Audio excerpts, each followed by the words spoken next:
ഏതെങ്കിലും ടീം, അതായത് ഞാൻ അഞ്ചാം ഇങ്ങോട്ട് നോക്കരുതെന്ന് പറഞ്ഞല്ലേ. ആ ഇവിടുന്ന് ഒരാള് വന്നിട്ട്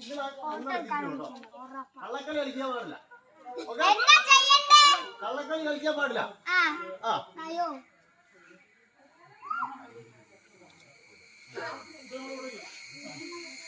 കള്ളക്കളി കളിക്കരുത്, കള്ളെത്തിയില്ല.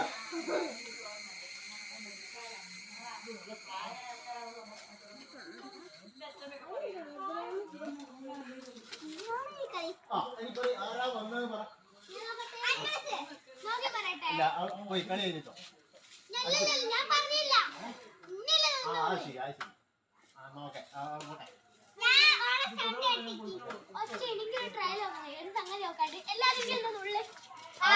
അങ്ങനെയൊന്നുമില്ല.